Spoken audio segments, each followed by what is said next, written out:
kata application. I'm going to go over this technique in this video today, nukite. We find this in different katas, in Shokan, and also in many different styles. There'll be this kind of motion, pressing down and pushing forwards with the fingers. I'm going to give you 3 different options, 3 different applications that I like to use when I'm teaching the kata. As always, these are just my ideas. I always get comments, people saying this is not the original version and this is not that, this and that, but these are my ideas. If it works, then it works, and I'm happy with that. So the first thing I want to think about is using this as a strike doesn't make sense to me. If I'm going to go that distance with my hand, I might as well close the fist up and send it in as a punch. It takes a hell of a lot of conditioning to get the fingers into a position where you can actually strike somebody with straight fingers. So I'm going to use it slightly differently. He's going to have his arm up here. I'll do a very basic version first, okay? So we've got this action, the pressing down. First thing I'm going to do is clear his guard, okay? So I'm going to move his arm out of the way, this way. Now I'm going to come through the back of his leg and take a look across the chest into a takedown, okay? So the hand pressing down is clearing their guard. I'm coming through, taking them over that front leg. So one more time.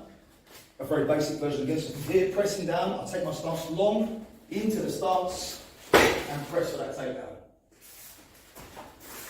So that's the first version. Now we make it a little more realistic, because obviously that's very close to the kata, and we're going to be a little bit more close range now. So hands are up here. I'm going to slip that hand across again, this way. I'm going to come through and go for the takedown this way.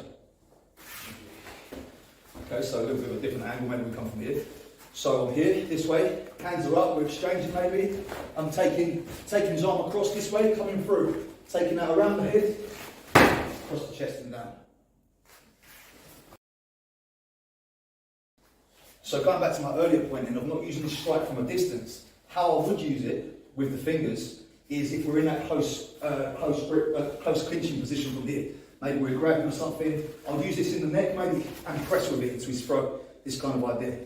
Rather than using it as a strike, like I said earlier, I'll use it to press into his neck, maybe this kind of thing. So you could use it that way and press. The final version I'm going to show is more of a sport kumite, sparring style version. So if we go left to left from here. So this time out, I'm going to clear that guard again, same feeling, clear the guard and come over back with my punch. Again, it's a punch, not a spear hand. But the idea is clear, same as the kata suggests, and boom, coming with that punch over the top. So again, these are just my ideas that I like to teach.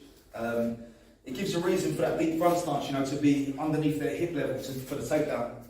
And it gives a practical use for this press down and the strike this way, or the press this way. Again, if I'm going to throw something from this distance, I might as well make it into a fist or an open hand. Usually I ask myself, if there's another way of doing it better, why do we not do that instead? So if I'm going to throw the fingers at him, maybe I should just throw a punch instead at the same distance. If you like this one, drop me a comment at the bottom and I'll make some more of these kata application videos. As usual, thank you very much for watching. Thanks to Matt again, and see you next time.